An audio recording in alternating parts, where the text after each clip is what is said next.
नमस्कार, मैं हूं आपके साथ अंकिता पाल और आप सभी का खास खबर में स्वागत है। हिसार जिले में कांग्रेस की ओर से संगठन सृजन अभियान आज से शुरू हो गया था, जहां पर आपको बताते चलें कि अभियान 11 जून से 16 जून 2025 तक चलेगा, जिसमें जिले के सभी प्रमुख हलकों में विस्तृत और गहन बैठकें होंगी। साथ ही AICC यानी कि ऑल इंडिया कांग्रेस कमेटी के पर्यवेक्षक जगदीश चंद्र जांगिड़ ने कहा कि 30 जून तक कांग्रेस को नया जिला अध्यक्ष मिल जाएगा। पर्यवेक्षकों की 4 सदस्यीय टीम अगले 6 दिनों तक हिसार जिले में सभी विधानसभा क्षेत्रों में कार्यकर्ताओं से फीडबैक लेगी। जिला अध्यक्ष पद के लिए नामांकन किए जाएंगे। कार्यकर्ताओं के फीडबैक के बाद 6 नाम छांटकर AICC को भेजे जाएंगे। अंतिम फैसला AICC ही करेगी। कांग्रेस जिला अध्यक्ष पद के लिए कुछ नियम भी तय किए गए हैं, जिसमें 55 साल की आयु तक के लोगों को प्राथमिकता दी जाएगी। पिछले 5 साल से कांग्रेस में सक्रिय सदस्य हो तो कांग्रेस को छोड़कर ना गया हो, और साथ ही ऐसे आवेदक शॉर्टलिस्ट किए जाएंगे। कांग्रेस पार्टी ने अभी तक राज्य में विपक्ष का नेता का चुनाव भी नहीं किया है, और वहीं पार्टी के स्टेट यूनिट के तहत में रिस्ट्रक्चर प्लान तैयार किया जा रहा। इस कवायद के तहत में AICC हरियाणा प्रभारी BK हरिप्रसाद और प्रदेश कांग्रेस प्रमुख आपको बताते चले कि उदय भान ने 2 जून को हरियाणा प्रदेश कांग्रेस कमेटी के 69 पर्यवेक्षकों की नियुक्ति की घोषणा की है, और पर्यवेक्षकों को भी पूरे राज्य में पार्टी को मजबूत करने का काम सौंपा गया है। तो वहीं आपको यह भी बताते चलें कि अगर बात की जाए पिछले साल हुए लोकसभा चुनाव की, तो बीजेपी अब की बार 400 पार का नारा देकर मैदान में उतरी थी। बीजेपी की अगुवाई वाली NDA को 293 सीटों पर जीत मिली, और पार्टी की टैली 2024 पर आपको बताते चले कि 240 पर रुक गई थी। लगातार तीसरी बार NDA ने सरकार बनाई, लेकिन 2014 और 2019 की तरह बीजेपी बहुमत से चूक गई। 2014 और 2019 में विपक्ष का नेता पद हासिल करने के लिए जरूरी संख्या बल से पीछे रह जाने से कांग्रेस पार्टी का आंकड़ा 100 के करीब पहुंच गया है।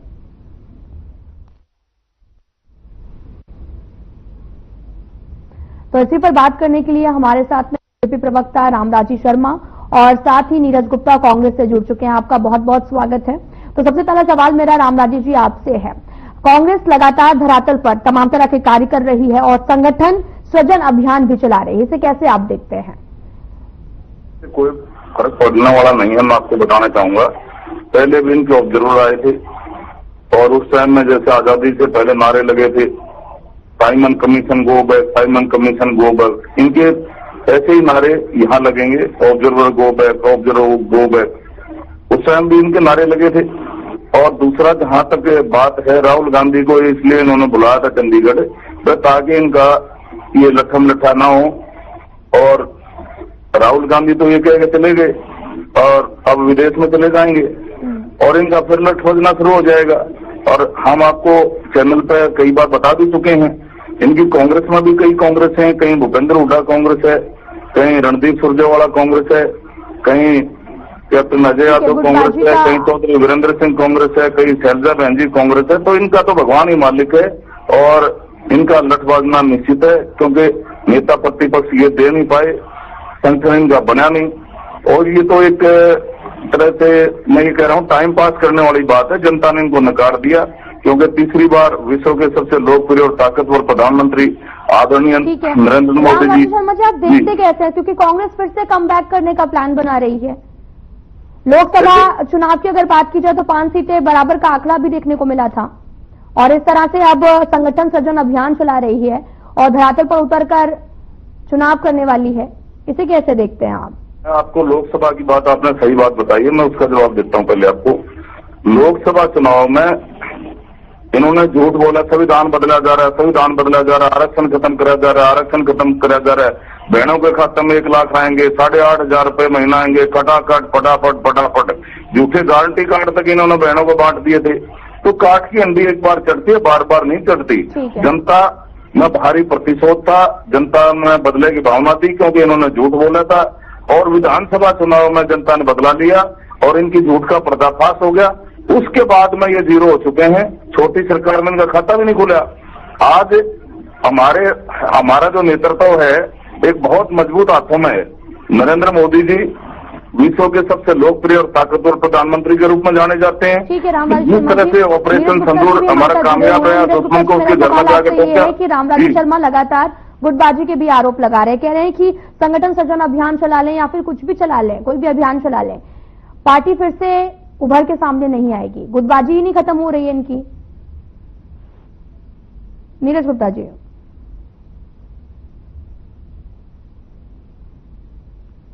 नीरज गुप्ता जी, आवाज मिल रही है आपको?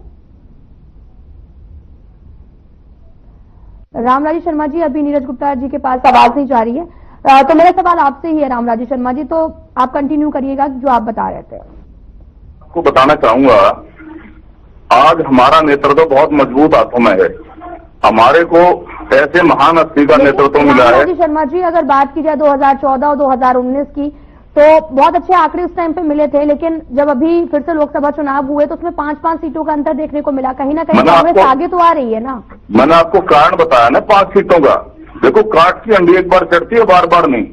एक बार इन्होंने काट की अंडी चढ़ दी, इन्होंने झूठ बोल दिया, संविधान बदला जा रहा, संविधान बदला जा रहा, आरक्षण खत्म कराया जा रहा, बहनों के खाते में 1 लाख आएंगे, 8,500 रुपए महीना आएंगे, खटाखट फटाफट फटाफट। इन्होंने झूठे गारंटी कार्ड तक बहनों को बांट दिए थे और उसका रिएक्शन था, जनता में बहुत भारी रोष था और जनता ने बदला लिया। विधानसभा चुनाव में हमारा स्पष्ट बहुमत आया और विश्व के सबसे लोकप्रिय प्रधानमंत्री जी की देखरेख में हमारा चुनाव हुआ।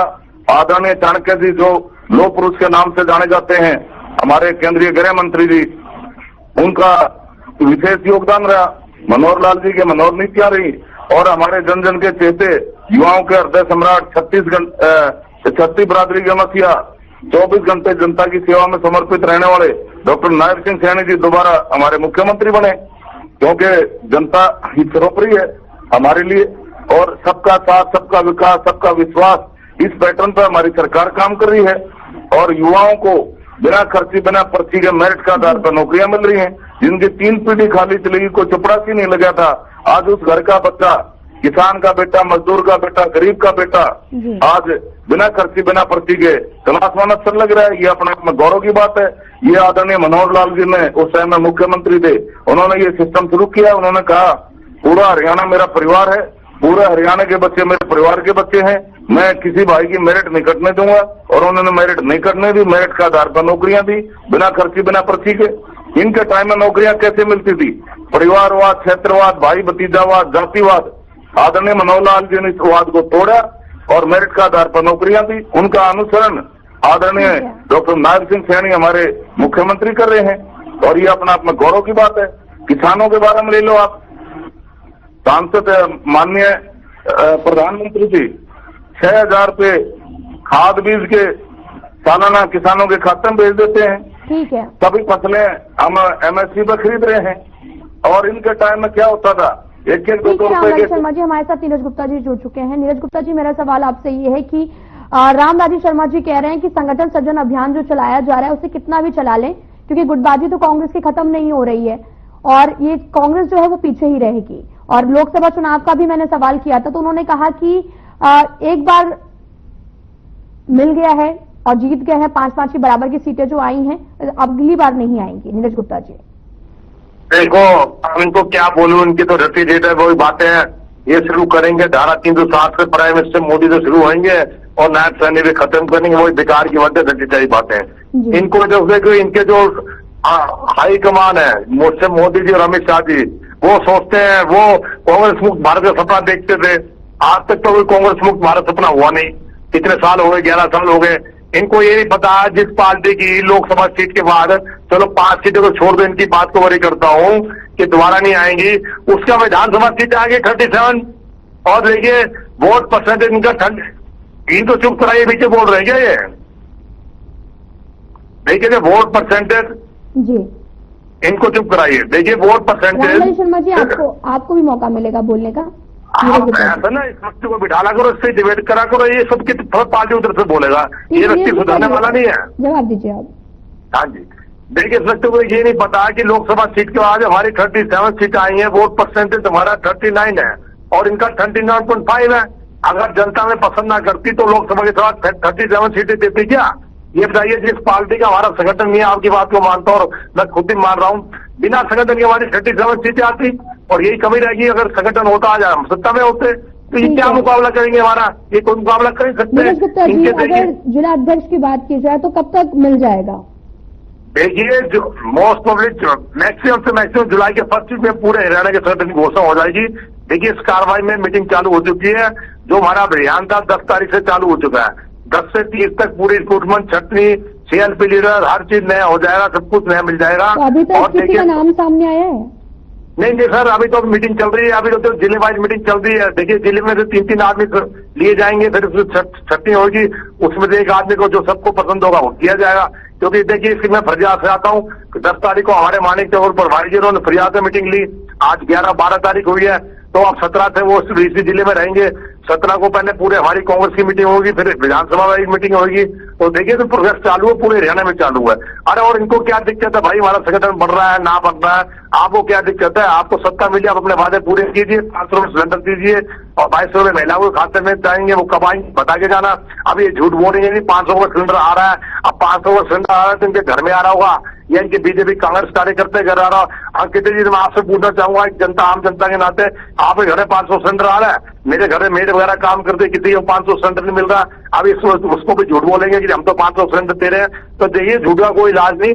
और इनकी देखिए सरकार में विकास हुआ है क्राइम का, क्राइम कितना होता है सर, आज नशेखोरी में पूरा हरियाणा डूब गया। पीछे आप देखिए नशे में कितने 3 युवक मर गए थे ओवरडोज के कारण। और देखिए नगर निगम घोटाला, दुनिया भर के घोटाले, और जब नया पानीपत का घोटाला सामने आया है और जिसका भी आपका सवाल लेंगे, लेकिन उसके पहले आप ये बताइएगा, राज्य में विपक्ष का नेता का चुनाव कब किया जाएगा? जिला अध्यक्ष का चुनाव तो आप बता रहे कि 1 जुलाई तक जो है फर्स्ट वीक पे सामने आ जाएगा, लेकिन नेता प्रतिपक्ष कब चुना जाएगा? तो CLP लीडर में चुना जाएगा जुलाई के फर्स्ट या सेकंड वीक तक। पूरे हरियाणा का संगठन मीन्स हरियाणा अध्यक्ष जो भी रहेगा, जो भी नया रहेगा या उसकी दोबारा रिपीट करेंगे, जिला अध्यक्ष बनेंगे और CLP लीडर भी कांग्रेस को दे दिया जाएगा। ठीक है, राम राजेश शर्मा जी जवाब दीजिए। उन्होंने तमाम तरह के जो आरोप लगाए हैं उसका भी जवाब दीजिएगा, और नेता प्रतिपक्ष अभी तक चुना नहीं गया है, संगठन सृजन अभियान भी लगातार जारी है। देखो मैंने आपको बताया, कोई भी अभियान चला लें, जनता ने इनको नकार दिया है। छोटी सरकार में इनका गुंडा भी नहीं फूटा, छोटी सरकार में भी इनको नकार दिया है। और 11 साल बेमिसाल विश्व के सबसे लोकप्रिय और ताकतवर प्रधानमंत्री जी ने ये सिद्ध कर दिया है, मोदी है तो मुमकिन है। जिस तरह से दुश्मन को उसके घर में जाकर ठोका है, आतंकवादियों के अड्डे पाकिस्तान में जाकर तबाह किए हैं, और इसमें ज्यादातर हथियार हमारे स्वदेशी थे, ये भी मैं आपको बता दूं। और आर्थिक दृष्टि से हमारा जो देश है वो चौथे पायदान पर आ गया, बहुत जल्दी पहले और दूसरे पायदान पर भी आएगा। धारा 370 और 35 से हटाना अपना आप में बहुत बड़ा ऐतिहासिक कार्य था, वो माननीय मोदी जी की सरकार ने किया। राम मंदिर का ऐतिहासिक निर्माण मोदी जी के कार्यकाल में हुआ। वक्फ बोर्ड संशोधन बिल जो कानून बन गया है वो भी बहुत बड़ा ऐतिहासिक फैसला है, वो भी आदरणीय मोदी जी के कार्यकाल में हुआ। इन्होंने बहुत अच्छा काम किया है। और मजबूत गृह मंत्री के रूप में हमारे को चाणक्य मिले हैं, जो सरदार पटेल के बाद में सबसे मजबूत गृह मंत्री के रूप में जाने जाते हैं, आदरणीय अमित शाह जी। उनका बड़ा योगदान रहा है ये धारा 370 और 35 हटाने में, वक्फ बोर्ड संशोधन बिल में। इस बात के लिए भी मैं उनको बधाई देता हूं। और 11 साल बेमिसाल आदरणीय मोदी जी को, आदरणीय हमारे गृह मंत्री जी को, हमारे मुख्यमंत्री जी को, समस्त हरियाणा की जनता की तरफ से इन सबको मैं हार्दिक बधाई देता हूं। इनके उज्जवल भविष्य, उत्तम स्वास्थ्य, दीर्घायु की कामना करता हूं। और जिस तरह से हमारी सरकार काम कर रही है, ये बुनियादी ढांचे की बात कर रहे थे, इनको पता ही नहीं बुनियादी ढांचे में क्या क्या आता है। हवाई अड्डे का हुआ, हवाई अड्डे का निर्माण हुआ और पहली फ्लाइट अयोध्या धाम के लिए रवाना करी। शर्मा जी का कहना है कि हम तो लगातार काम कर रहे हैं, वो भी जनता के लिए, और जनता देख भी रही है, तो कांग्रेस पर क्यों भरोसा करेगी? और देश के बारे में कुछ नहीं बोला, सिर्फ अपने नेताओं के बारे में गुणगान करते थे, मोदी और अमित शाह। मैं आपको बता दूं, ये जो बात करते हैं हवाई अड्डा के एक दिन में बन गया, उससे पहले ही कांग्रेस कार्यक्रम में ये योजना शुरू हो चुकी थी। सब कुछ होकर जमीन हमने एक्वायर करी, सब कुछ करी, तो आप सीधा अपने यान उतार दिया था क्या? आप देखिए पिछली योजना है, सब कांग्रेस कार्रवाई करती है, हर योजना को टाइम में पूरा करने में टाइम लगता है। चाहे बीजेपी सरकार हो चाहे कांग्रेस सरकार हो, जो सरकार होगी उद्घाटन तो वही करेगी ना, ठीक है, वही काटेगी। चुनाव रेले का ये बार बार कह रहे हैं, जो हिंदू जो वर्ल्ड में सबसे बड़ा ब्रिज बना है वो किसकी देन है? मैडम आप ही बताइए, वो कब चालू हुआ? कांग्रेस कार्यकाल में चालू हुआ। आज वो 23 वर्ष में बचा, तो 23 वर्ष पहले किसकी सरकार थी? तो हाथी का फीता काटने का श्रेय लेते हैं, दिखाते हैं कि हमने किया। देखिए तो मेन बात थी 500 का सिलेंडर 2200 घोषणा, उसका कुछ बोलता रहेगा व्यक्ति, ये व्यक्ति बीच में बोलता रहेगा तो कुछ नहीं, ये व्यक्ति बीच में बोलता रहेगा तो कुछ नहीं, और झूठ बोलते हैं यहाँ बैठ के। और प्रति व्यक्ति आय कितनी कम होती है, क्राइम में हम कहाँ पहुंच गए, हरियाणा में भ्रष्टाचार में कहाँ पे, वो बताइए ना। बिजली का भी इन्होंने नई देखिए नई योजना शुरू की थी, अभी इंडस्ट्रियल से बिजनेस में परसों इतना इन्होंने टैरिफ बढ़ा दिया, इंडस्ट्रियल में हाहाकार मचा हुआ है। और उसका एलटी की योजना में, एलटी की बिजली के बिल में इतना 50 पैसे 55 पैसे इजाफा किया, और उसके टैरिफ चार्ज में विस्तार किया। हर फैक्ट्री वाले को 10,000 रुपए देने का बिल का फर्क पड़ेगा, उस पर कुछ नहीं बोलेंगे ये।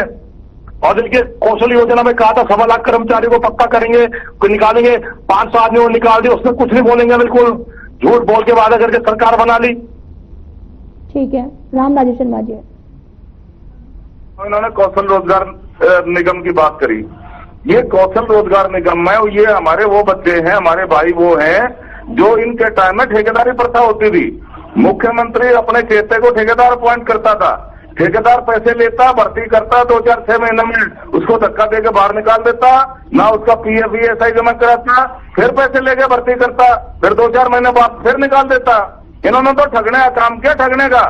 माननीय मुख्यमंत्री जी हमारे कौशल रोजगार निगम ने लेकर आए, और 1.25 लाख कर्मचारी जो कौशल रोजगार निगम में इनके टाइम के थे, उनको एक स्पेशल विधेयक ला के उनको रिटायरमेंट तक रोजगार की गारंटी दी। ऐसे मुख्यमंत्री को मैं नमस्कार करता हूं, और प्रदेश की जनता की तरफ से उनका हार्दिक आभार प्रकट करता हूं। उन्होंने किया, ये नायब है तो मुमकिन है, ये नायब सिंह सैनी ने किया, हमारे मुख्यमंत्री जी ने किया। और उसके बाद में मेरिट का आधार पर भर्तियां आदरणीय मनोहर लाल जी ने किया। ये है मनोहर नीतियां। ठीक है, मजबूत नेतृत्व होना चाहिए। मेरा सवाल आपसे ये है कि संगठन सृजन अभियान जो चलाया जा रहा है, तो वहीं आप गुटबाजी को कैसे रोकेंगे? क्योंकि 3 राज्यों में हमेशा से गुटबाजी जो है वो देखने को मिली है। गुजरात की बात करें, मध्य प्रदेश की बात करें, या फिर हरियाणा की तो बात हम कर ही रहे हैं, यहाँ पर भी गुटबाजी बहुत ज्यादा देखने को मिलती है। संगठन सृजन अभियान कितना कारगर साबित होगा? ये तो एक निजी परिवार में भी दिखाई देता है, बड़ा भाई छोटे भाई की भी मनती, हर कोई अपना कहता है कि परिवार है, मेरी चले उसकी चले। एक तो नॉर्मल बात है, ह्यूमन बीइंग है ये, तो आप ह्यूमन बिहेवियर है तो सभी जगह ऐसी होती है, चाहे कोई भी संस्थान हो, चाहे कंपनी हो, कंपनी में भी आदमी सोचता है मेरी चले, सबसे सीईओ सोचता है मेरी चले, उससे नीचे वाले सोचते हैं मेरी चले, उससे नीचे वाले सोचते हैं मेरी चले। देखिए वैसे कोऑर्डिनेशन बनाया जाएगा, जो कांग्रेस के बड़े नेता है सबसे बातचीत करके संसद बनाया जा रहा है, सबकी सहमति से बनाया जा रहा है, और सबके जो आदमी हो, सबके जिन तो वो कुशल होंगे, तो उनके मैडम कितना फायदा होगा? देखिए फायदा ही फायदा है, बिल्कुल 37 सीटें हमारी आ गई। ये तो कहते थे, आप देखिए उस किसी पार्टी की विचारधारा पावर को समझिए, बिना विचार जो बिना पावर के हम बिना संगठन के जब 37 सीटें ला सकते हैं, और इनका तो प्रमुख पन्ना सब कुछ तैयार होता, तभी क्या लाए, सिर्फ 7 सीटें हमसे फालतू लगी है। तो आप ये देखिए ना कांग्रेस के लोग कितना पसंद करते हैं, बिना संगठन इस पार्टी की सीटें आ सकती है, संगठन होगा तो कहाँ पार्टी पहुंच जाएगी। ये तो हमारी कमी रही है, हम संगठन नहीं बना पाए। ठीक है, तो कांग्रेस का आगे का क्या कुछ प्लान है नीरज गुप्ता जी? देखिए कांग्रेस का जो 2025 का प्लान है, पूरे कांग्रेस को नया तरीके से खड़ा करने का प्लान है। जो राहुल जी ने 2025 वर्ष रखा है, पूरी कांग्रेस के लिए पक्ष रखा है संगठन बनाने का, जब सत्ता मिले न मिले, हम पूरे हिंदुस्तान में जहां जहां कांग्रेस कमजोर है वहां संगठन खड़ा करेंगे। ये अभी की बात नहीं है, दशकों हो गए हैं यहाँ पर कि इसमें यहाँ पर संगठन का विस्तार नहीं हुआ है। जिला अध्यक्ष की देखिए मैं मान के जो पिछले नहीं मान के, कुछ ऐसे स्टेट है जिनमें 10-11 साल जो संगठन नहीं है, लेकिन ये कोई है कि जो पिछली बात नहीं हो तो अपनी होगा। अब हमने 2025 इसीलिए रखा है। देखिए अब तो इलेक्शन तो आना नहीं, बिहार के इलेक्शन के बाद, और देखिए लोकसभा इलेक्शन भी बहुत दूर है, तो हम इन सालों में अपने संगठन को मजबूत करेंगे। जैसे कांग्रेस पहले आ करती थी, जिला स्तर पे, ब्लॉक स्तर पे, बूथ पर हर घर कांग्रेस पहुंचती थी, कांग्रेस की विचारधारा को दोबारा जिंदा करेंगे और दोबारा पहले की तरफ संगठन खड़ा करेंगे, और संगठन ही शक्ति है, संगठन से जीत मिलेगी हमें। ठीक है, रामराजेश शर्मा जी, 1 दशक के बाद में फिर से पार्टी के नए तरीके से जो है वो विस्तार किया जा रहा है, तो कितना चुनौतीपूर्ण होने वाला है बीजेपी के लिए? देखो हमारे लिए कोई चुनौती नहीं है, क्योंकि जनता भगवान है, हम जनता को भगवान मानते हैं। इनकी तरह हम जनता को राक्षस नहीं कहते। इनके राष्ट्रीय महामंत्री देवतुल्य जनता जनार्दन को राक्षस कहते हैं। हरदर कहते हैं मैं कुरुक्षेत्र की धरती पर खड़ा होकर श्राप देता हूं कि बीजेपी का वोटर राक्षस है, राक्षस है। अरे मेरे भाई, आपका श्राप कोई दुर्वासा मुनि का श्राप है क्या? आपको क्या अधिकार है जनता को राक्षस कहने का, श्राप देने का? आप श्राप उसको दीजिए जिसने आपको हरियाणा की राजनीति से बाहर कर दिया, राजस्थान में जाकर अपने राज्यसभा का चुनाव लड़ना पड़ा। हम जनता को भगवान मानते हैं और जनता हमारे को आशीर्वाद देती है। हम ऐसे ही जनता की सेवा करते रहेंगे। जनता हमारे को आशीर्वाद देती रहेगी। आने वाले 30-40 साल तक हमारी सरकार ऐसे ही चलती रहेगी, क्योंकि जनता सर्वहित सर्वोपरि, जनहित सर्वोपरि। हमारे लिए जनता भगवान है और जिस तरह से मुख्यमंत्री जी 24 घंटे जनता की सेवा में समर्पित रहते हैं, जहां भी जाते हैं जनता के बीच में रहते हैं और जिस तरह से जनता उनको आशीर्वाद दे रही है, मैं समझता हूं ये अपना आप में एक व्यक्तित्व की पहचान होती है। इससे फालतू तो इनका है, जैसे इनका जनता ने नकार दिया और किसानों को इन्होंने भड़काया। इनका क्या क्या हाल है देखो आप, इन्होंने किसानों को भड़काया, अब कल यूनिवर्सिटी में जाके छात्रों को भड़काया। ठीक है, तो नीरज जनता गुप्ता ने जी उनको नकार दिया। भड़काने का आरोप लगा रहे हैं। यहाँ टीवी में डिबेट कर रहे बैठे, इतने व्यक्ति झूठ बोलता है। जो खट्टर ने बोला था कि मैं सिर्फ फर्ज कदम लगा दूंगा, उस पर भी शर्म नहीं आती तो झूठ बोल रहे और रिकॉर्ड बात है। अरे ये तो बोल तेरे मुख्यमंत्री ने नहीं बोला, चलो हमारे तो महासचिव ने बोला, हमें मान गए। आप तो बोलो, सच का सामना करो। हमारे गलत बोला, हमने उसका टाइम किया, आपने क्या किया? सच बोलने की हिम्मत नहीं है। अरे सच बोलने की हिम्मत नहीं है तेरे में। सच बोल कि मुख्यमंत्री खट्टर ने बोला नहीं बोला, फर्ज से कदम उड़ा दूंगा। वो क्या था? जनता को नहीं बोला था। अरे जनता को काटने जा रहा था क्या? अरे आपका मुख्यमंत्री जनता को काटने जा रहा था क्या? अरे आपका मुख्यमंत्री जनता को काटने जा रहा था क्या? जो तेरी फर्ज से कदम उड़ा दूंगा। हमारे तो मुख्यमंत्री ने क्या बोला? आज जो खट्टर ने बोला नहीं, वीडियो भेजू, शर्म नहीं आती? झूठ बोलते हैं, अभी भेजता हूँ वीडियो कर। झूठ बोलते हैं, झूठ बोलने में तो माहिर है। अरे बीजेपी का नाम ही भारतीय झूठ पार्टी है, तुम्हें की सरकार। अरे तेरा इंटरनेशनल वादा तुझे मिला है, तेरे बीजेपी वाला तुझे देंगे भाई। झूठ की फैक्ट्री लगा रखी है, कोई डिबेट कर रहे हैं। देखिए, इस व्यक्ति को कोई डिबेट नहीं करनी आती, झूठ बोलता है, राष्ट्र की बात करता है। और मैं तो रिकॉर्डिंग हिंदू अंक पे जी, आप भी सर्च कर लेना, मनोहर खट्टर ने क्या कहा था, तेरी फर्ज से कदम उड़ा दूंगा। एक व्यक्ति कितना झूठा है। तो हमने तो मान ली, हमारे आदमी ने बोला, तेरे में हिम्मत है तू मान। तेरे खट्टर ने क्या बोला? तेरी फर्ज से कदम उड़ा दूंगा। अभी वीडियो भेजता हूँ। इससे देखिए, झूठ बोलते हैं, दूसरी पार्टी भी करते हैं, जो जनता सब जानती है, ये बातें झूठ पालती है। और देखिए सत्यमय, ठीक है जी। इससे फल तो भगवान ही मान लेता है, इससे फल तो अंत क्या होगा? जनता ने नकार दिया तुम्हारे को। क्यों जनता ने क्या? तुम्हें तो 40 साल से निकाल रखा था, तब क्या था? शर्म नहीं आती तुम्हें? तुम तो 10 साल सत्ता में हुए, तुम्हें 40-45 साल से निकाल रखा था। अरे तेरे को तो तुम्हें तो 45 साल से निकाल रखा था। निकम्मी बीजेपी को 45 सरकार में जनता ने नहीं चुना, और तभी तो जनता ने नहीं चुना आपको। 45 साल से प्रधानमंत्री है। अरे काहे के युद्ध विश्व का सबसे लोकप्रिय ताकतवर प्रधानमंत्री, हमारा अमेरिका ने मोड़ लिया। अरे पाकिस्तान को बुला लिया, शर्म आनी चाहिए आपको। पाकिस्तान में अमेरिका समर्थन दे रहा है। नीरज गुप्ता जी, ठीक है। राम शर्मा जी, उनका ये कहना है कि 10 साल से ही तो आपकी सरकार है, उसके पहले तो हमारी सरकार थी, तब तो जनता नकार रही थी, तब तो हमने नहीं बोला कुछ। झूठ बोलते हैं, शर्म नहीं आती? इतने साल नकार रखा था जनता ने। नाम है, जनता ने नकार दिया, और इससे फालतू क्या होगा तुम्हारे साथ बताओ? जनता नकार चुकी है मेरे भाई। जनता की सेवा करो, जनता को राक्षस मत कहो। हम जनता को भगवान मानते हैं, भगवान देवतुल्य। ठीक है नीरज गुप्ता जी। अमेरिका क्या कर रहा है? अमेरिका पाकिस्तान को हवा दे रहा है, आपके मोदी जी क्या कर लेंगे बताइए? पाकिस्तान को इन्होंने इनवाइट कर रखा है परसों फंक्शन में। अरे टीवी देखना शुरू करो, नॉलेज आएगी आपका देश कहां जा रहा है, कहां नहीं जा रहा। अगर आपके पीएम मोदी जी के अच्छे दोस्त होते ना वो, तो पाकिस्तान को बढ़ावा न देते। तो आपके युद्ध में किसी ने साथ दिया, और रशिया आपसे मुंह मोड़े बैठा। सारे देशों, इतने देशों की याद रखी, किसी देश ने हाँ करी आपके कोई युद्ध में साथ लगा? बताइए, किस देश ने आपको समर्थन दिया? बात करते हैं यहाँ की विश्व गुरु पाकिस्तान अमेरिका को रोक लो ना। अगर विश्व मजबूत है, विदेश से मजबूत। अरे भैया विश्व गुरु को रोक लो ना, पाकिस्तान को अमेरिका को रोक लो, जो पाकिस्तान को बुला रहा है, रोक लो ना। अमेरिका को समझाओ ना, अमेरिका के दोस्त है भाई। अरे आपको तो इन्वाइट नहीं किया अमेरिका ने, G70 किया। शर्म आनी चाहिए आपको, झूठ बोलते हैं, डिबेट करते हैं। पाकिस्तान की भाषा बोल रहे हो। हमने पाकिस्तान भाई, हमने तो पाकिस्तान के 2 टुकड़े किए थे भाई, पाकिस्तान के 2 टुकड़े किए थे हमने तो पाकिस्तान के 2 टुकड़े। तुम तो देश, जब देश गुलाम था तुम तो अंग्रेजों की दिलाली किया करते थे। आपके RSS वाले अंग्रेजों की दिलाली करते थे, 100 एग्जाम पढ़ा है तो दे दूंगा। तुमने तो देश को बेचना काम किया है, ये देश की आजादी। प्रधानमंत्री ने प्रेस कॉन्फ्रेंस करके भी कहा था कि अमेरिका के कहने पर उन्होंने युद्ध में विराम नहीं दिया, चीज पाया नहीं। मैडम ये नहीं बोला, हम ये नहीं बोला। देखिए मैंने आपने अंकिता जी पूरी बात ध्यान से सुनी। आप देखिए, मैं टीवी पे देख रहा था कि अमेरिका ने पाकिस्तान को इन्वाइट किया, अमेरिका को कोई प्रोग्राम चल रहा है, उसमें ये पाकिस्तान के नवाज चीफ गेस्ट हैं। मैं उस बात को कह रहा हूँ, पाकिस्तान मेरी अमेरिका पाकिस्तान को कितना बढ़ावा दे रहा है। तो इस गुरु जी क्या कर रहे हैं? इनको तो बुलाया नहीं, उनको अपनी प्रेरणा में उनको चीफ गेस्ट बनाया गया। रामलाल शर्मा जी छोटा सा जवाब दीजिएगा, समय का अभाव है। ऐसा ये सारी झूठ बोल रहा है। झूठ बोलने में इन्होंने फैक्ट्री लगा रखी है। अगर इंटरनेशनल अवार्ड को दिया जाए तो कांग्रेस पार्टी झूठ बोलने में इंटरनेशनल अवार्ड जीत सकती है।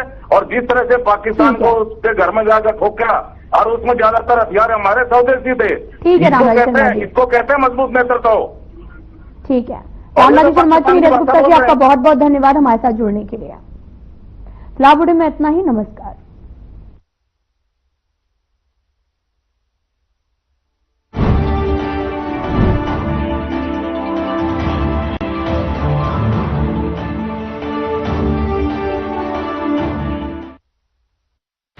देखिए कार्यक्रम राम नारायण